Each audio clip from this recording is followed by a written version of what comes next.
السلام علیکم ملګرو. د چا د ټیک ټاک په اکاونټ باندې چې وارننګ راغلی نو هغه تاسو څنګه ختمولی شئ. هغه وارننګ تاسو ضروري ختم کړئ چې ستاسو ټیک ټاک بچ شي، د هیک کولو نه، د بلاک کېدو نه، د ختمېدو نه هغه بچ شي. نو زه تاسو ته په دې ویډیو کې پوره طریقه ښیم او ډېره اسانه طریقه. ویډیو تر اخره پورې وګورئ او هغه تاسو وکړئ نو ستاسو د ټیک ټاک نه به وارننګ ختم شي.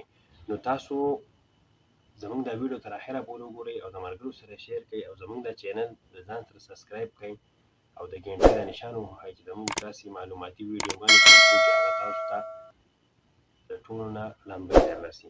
نو ډېر کسان به پکې چې د هغو په ټیک ټاک په اکاونټ باندې به وارننګ راشي نو هغو به تاسو ته وایي چې یاره تاسو زمونږ سره ډیوټ وکړئ، تاسو زمونږ ویډیو شیر کړئ. نو داسې فضول خبرې دي.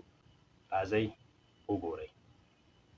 نو تاسو به داسې کار وکړئ چې لابل شئ خپل ټیک ټاک ته، خپل ټیک ټاک اکاونټ ته به راشئ. د دې اکاونټ نه به تاسو سکرین شاټ وباسئ، یو سکرین شاټ به د دې ټیک ټاک اکاونټ نه وباسئ. دا ما سکرین شاټ ویسته دی نه. بیا به راشئ انبوکس ته، دې کاته دویم نمبر ته. د انبوکس نه به راشئ دلته نیو اکټیویټي، آل اکټیویټي ته به لاړ شئ. بیا بره د هغې نه بعد به فارم ټیک ټاک باندې به کلیک کړئ. د هغې نه بعد به کته اکاونټ اپډیټ په دې باندې به کلیک کړئ.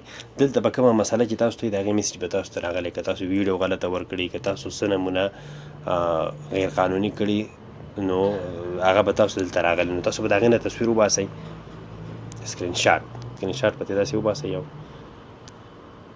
دا دوه سکرین شاټه به ستاسو سره وي. تاسو به واپس را به شئ خپل اکاونټ ته. د اکاونټ نه بره که ریښتیا تاسو ته دا درې لینه ښکارېږي، په دې درې لینه به کلیک کړئ. د دې درې لینه نه به بعد تاسو کته راشئ سیټینګ باندې به کلیک کړئ.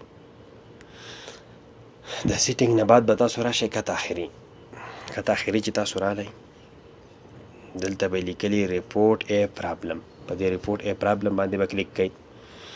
د دې نه بعد به تاسو راشئ،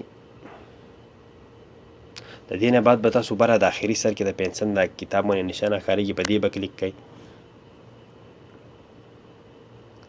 بیا تاسو ته هغه نشان راغلی بر اخري، بیا به په دې کلیک کړئ. چې په دې هغه کلیک کړو د دې نه بعد به تاسو ته که خیال دلته د تصویر د نشان چې کته ښکارېږي په دې تصویر به کلیک کړئ. تاسو ته به ګیرلي راوړي. کوم سکرین شاټ چې تاسو ایستلي وو هغه که به دې ته سلیکټ کړئ، یو او دوه. دې کې زما په خیال دوه نه کېږي، یو کېږي.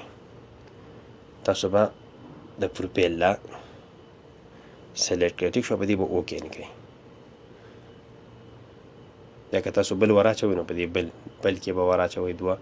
په دې کې به دا بل یو نوټیفیکیشن دا سلیکټ کړئ، ټیک شوه. په دې به اوکې کړئ. ستاسو سره دوه سکرین شاټه دا شو. دلته به تاسو ته یو میسج ولیکئ. میسج به ولیکئ هیلو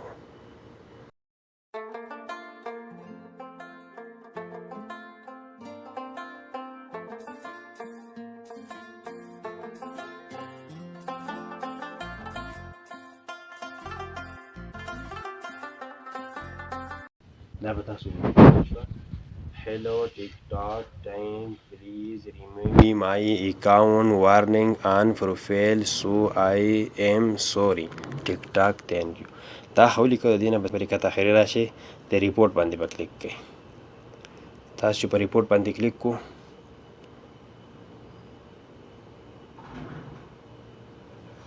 تاسو ته به دا ټیک ټاک نه دا میسج راشي چې لکه ستاسو به انشاءالله په 3 ورځو کې دا وارننګ ختم شي.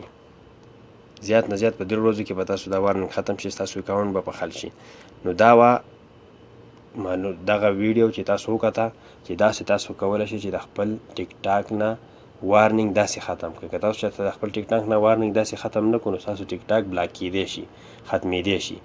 نو دا ښکلې ویډیو موږ تاسو لپاره جوړه کړې وه. زموږ د یوټیوب دا چینل سره ضروري سبسکرایب کړئ او دا ویډیو هم د ملګرو سره شیر کړئ. او سلام علیکم، الله پامان.